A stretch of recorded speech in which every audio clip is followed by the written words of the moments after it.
Vers la fin du XVe siècle, Vasco de Gama atteint enfin l'Inde.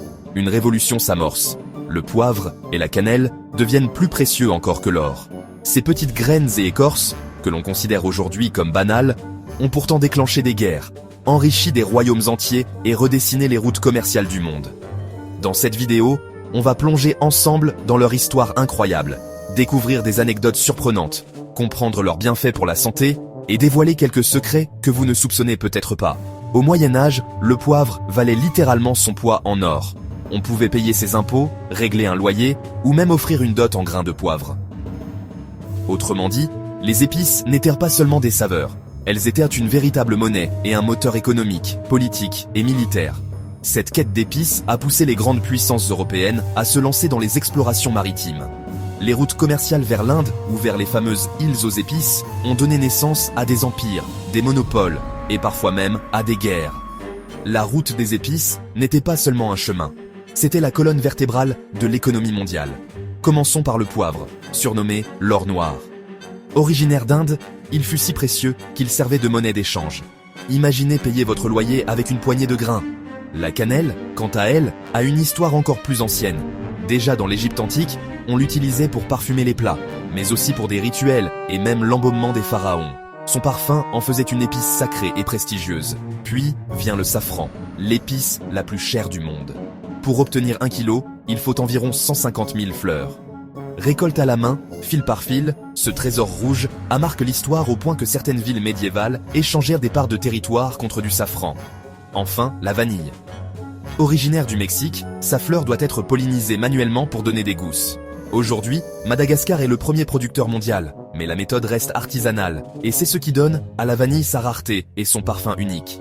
Même de nos jours, les épices continuent de peser lourd dans l'économie mondiale. Le poivre, par exemple, représente près de 3 millions de tonnes commercialisées chaque année, surtout depuis l'Inde, le Vietnam et le Brésil. Le safran, lui, reste un produit de luxe. Vendu parfois à plus de 10 000 € le kilo, il fait vivre des milliers de familles, mais reste extrêmement fragile et convoité. Au fil de l'histoire, ce commerce a suscité d'énormes monopoles. Les Portugais, puis les Hollandais, avec la fameuse Compagnie des Indes orientales, ont accumulé des fortunes colossales grâce au commerce du poivre, de la muscade, de la cannelle ou encore du clou de girofle. Mais les épices ne se contentent pas d'écrire l'histoire, elles soignent aussi. Le curcuma, par exemple, contient de la curcumine, un anti-inflammatoire naturel très puissant. Astuce, associé au poivre noir, son absorption est multipliée et les effets sont bien plus puissants. La cannelle, en plus de parfumer vos desserts, aide à réguler la glycémie et améliorer la sensibilité à l'insuline. Le gingembre, lui, est l'allié de la digestion et un remède naturel contre les nausées. Et le poivre noir, au-delà de son goût piquant, stimule la digestion et favorise l'absorption de nutriments essentiels. En résumé, ajoutez des épices à vos plats. Ce n'est pas seulement une question de goût, c'est aussi prendre soin de votre santé au quotidien. Les épices, c'est aussi de la créativité. Un plat fade peut devenir spectaculaire avec une seule pincée. Pensez au grand mélange, le curry indien, le ras el hanout marocain ou le garam masala. La cannelle et la muscade, longtemps inconnues en Europe avant le XVe siècle, ont complètement transformé la pâtisserie occidentale. Aujourd'hui encore, elles parfument nos gâteaux aux pommes, nos pains d'épices et bien d'autres douceurs. Et la modernité ne fait qu'amplifier ce rôle. Certains chefs associent du poivre noir au chocolat ou du safran à des desserts, créant des saveurs inédites et surprenantes. Savez-vous que certaines villes d'Europe organisaient de véritables festivals du safran ? Que le Carolina Reaper détient le record du piment le plus brûlant au monde ? Ou encore qu'au XVIIe siècle, le clou de girofle servait littéralement de monnaie d'échange, au point que les Portugais et les Hollandais se battaient pour son contrôle ? Pour le fun, petit quiz. Selon vous, quelle est l'épice la plus chère du monde ? La vanille ? Le poivre ? Non, c'est bien le safran.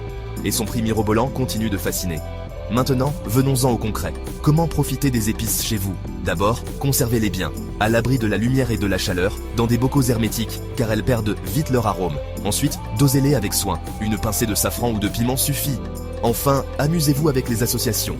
Curcuma et poivre noir, cannelle et légumes, ou encore un ras el hanout pour relever instantanément un plat simple. N'ayez pas peur d'expérimenter, chaque grain d'épice est une invitation au voyage. Alors, dites-nous en commentaire, quelle épice allez-vous tester en premier chez vous ? Et si cette immersion dans l'univers fascinant des épices vous a plu, n'oubliez pas de liker la vidéo, de vous abonner et d'activer la cloche pour ne manquer aucun de nos prochains voyages gustatifs.